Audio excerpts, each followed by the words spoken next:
Hello everybody and welcome to my top 10 favorite cars in Burnout Paradise. This is a list of my personal favorite cars to use rather than a top 10 of the fastest cars in the game. But of course some cars on this list are faster than others, so let's get started. Opening this list of my top 10 favorite cars in Burnout Paradise, we have the Rossellini LM Classic. It's been a while since I've last had to use this because you get this car pretty early on. However, I really like its design. I like the way it handles, and for the time in the game where you get it, it's actually a really decent speed type car. It's useful for winning races, and it's also really fun to use when you just want to have a blast in free roam. So that is why this car takes the number 10 spot on this list. In the number 9 spot we have the Nakamura Carbon IKUSAGT GT. Now I only unlocked this pretty close to the end of the playthrough. However, this is actually a pretty sweet car to drive. It goes well, it handles really well, it likes drifting, and it's an aggression type car, so you can use the boost almost forever.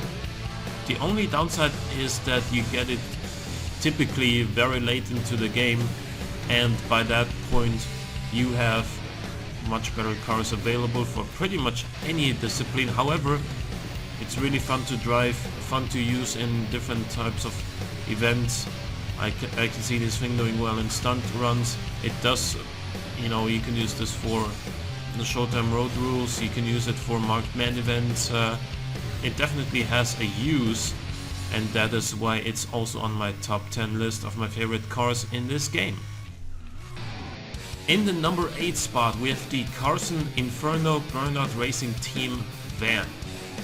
This is the upgraded version of the regular van, and it's just so fun to use this thing in the earlier to mid stages of the game when you just want to do lots of road races and all you really have is this. It does really well. It does so well, except for when you go up against one specific car in those road rage events, which you may have already guessed, and it's coming later on this list. So it's fun to use for a while, and that gives it the number 8 spot on this list. In the number 7 spot we have the Carson GT Concept. Not only do I think this car looks awesome, like a proper muscle car should, also this is probably my favorite, except for one, stunt type car in the game, because it drifts all day long, it goes really well, and it's just generally pretty easy and pleasant to drive, unlike some of the later stunt type cars. And it's just really helpful for those stunt events that you may otherwise find yourself struggling with, and that is why this takes the number 7 spot on my top 10 favorite Burnout Paradise cars. In the number 6 spot we have the Hunter Burnout Racing Team Oval Champ. This car has pretty interesting aesthetics, to say the least, but the way it drives is really cool. The acceleration is actually really strong. The handling may remind you of something like a Shelby Daytona Coupe, which this is partly based on aesthetically, I guess, on the rear end at the very least. And it has lots of boost power, goes really well when you do so, and it's basically a racing car, but it doesn't have the speed type boost, but rather it has the aggression type boost, which means you can boost for much longer.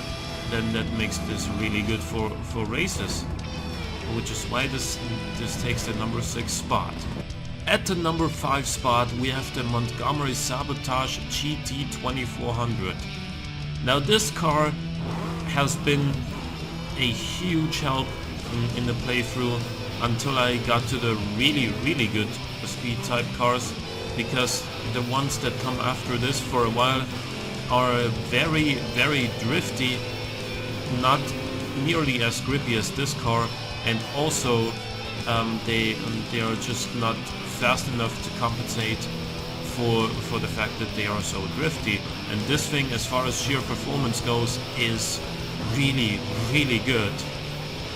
It's fast in a straight line, it's super grippy and quick around corners, and it's just generally a great car to set new time records if you don't have some of the later cars yet.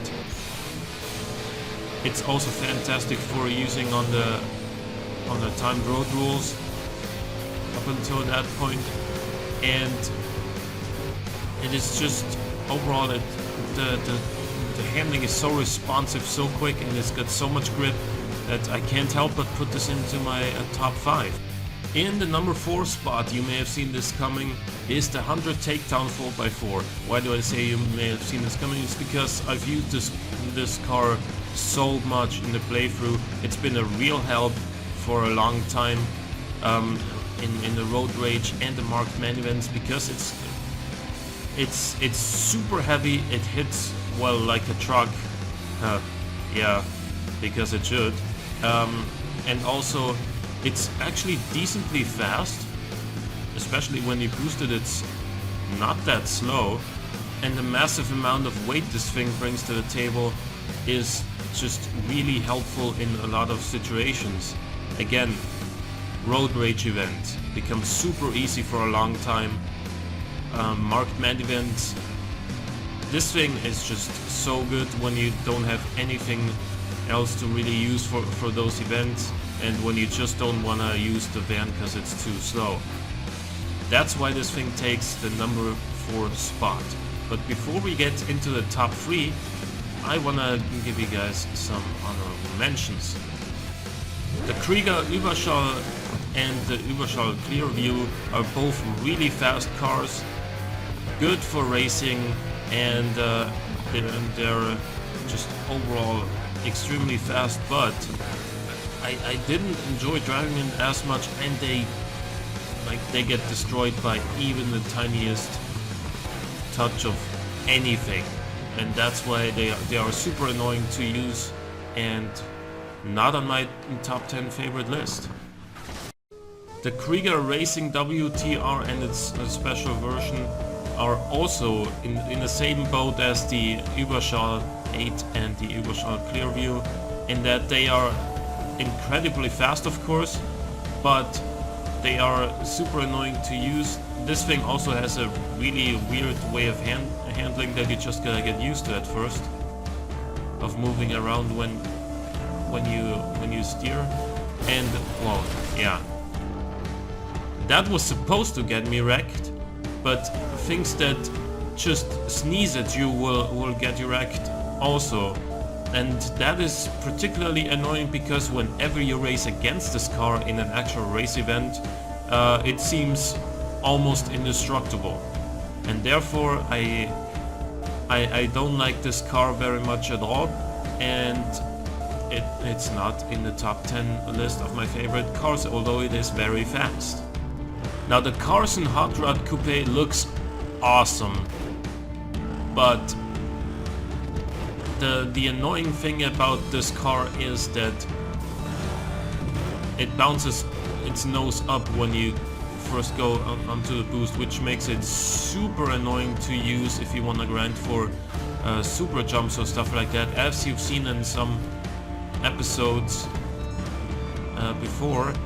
And the fact that when you're on top of a roof and you want to get a super jump or a billboard that requires you to take a little bit of a turn, that's just impossible with this car, because when you start boosting, it'll pop its nose up and you can't steer because the front wheels are in the air. So even though this may be the stunt car with the highest stats in the game, it is not at all my favorite stunt car by any stretch, and therefore it didn't make the list. The Montgomery Hawker And the Carson Carbon GT concept didn't make the list either, because while they're both awesome and they're both fast, they are also both race or speed type cars, which means you can't use the boost for very long, and it is just generally more annoying to fill up the boost on a race car than it is on any other car. And these cars are not race type cars to start out with, they are both stunt cars, and now they've been converted to speed cars, and they are faster but not as fun to drive anymore as a result of the boost conversion. That's why they didn't make it on the list. And in the number 3 spot we have the Watson Revenge Racer, which is the special version of the V16 Revenge. And this thing, first of all, looks awesome no matter what finish you go with. Yeah, you can use gold finish, you can use platinum finish, it'll always look really awesome. And that's not what got it into 3rd position on this list though. It is my personal favorite race type car, even though you may not have seen me use it all that much in the playthrough. What makes this thing so good? First of all, it's really fast, which it needs to be as a top tier race type car. Also, it looks really good while doing all this, and it's also planted. It's got a decent amount of grip, but it's also extremely easy to drift, and like super easy to keep the drifts going if you want to. The burning route for knocking this car was probably the hardest I've experienced, but it was worth it, let me tell you. This thing is awesome. Because of its speed, its amazing looks, and its ability to drift nearly endlessly, it takes the number 3 spot. In the number 2 spot we have the Carson Thunder Shadow. Based off a car that I already like, this thing is, well, just even faster and more potent. What I love about this car is that it's not only really fun to drive because it drifts really easily, but also it has lots of boost. It's an aggression type car, which means you can boost pretty much everywhere as long as you manage to keep it going somehow. You can boost whenever you want, rather than only at certain times when your boost is full on a race car, which I think makes this really good for a lot of events. And generally I think this is a great all-rounder for pretty much anything except for regular races. You can use this in marked man events, you can use it in road rage events, you can even use it in stunt runs, and just the versatility of this car is so good.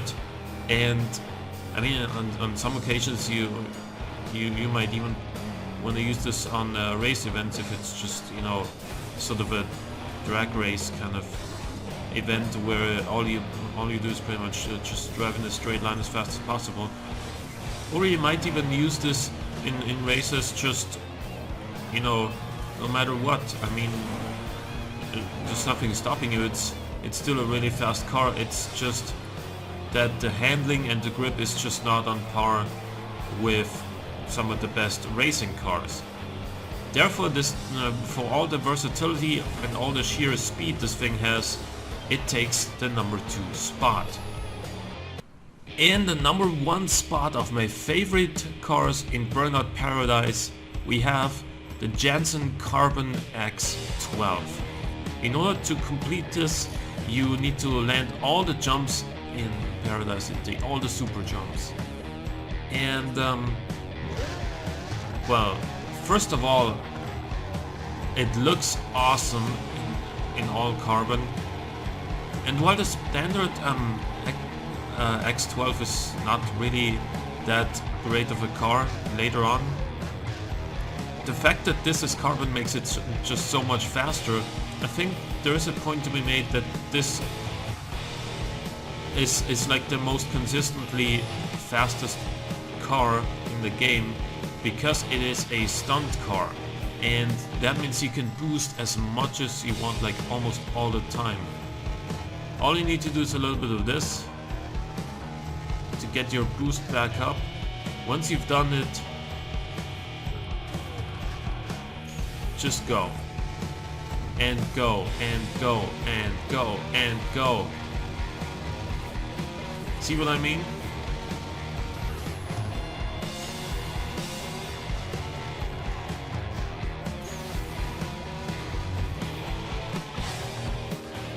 Okay, and that is why this car is in my #1 spot. I think it is the fast, or at least the most consistently fastest car in the game, and also it looks awesome, it drives awesome, it's great to drift, and just overall really fun to use, and therefore this is my #1.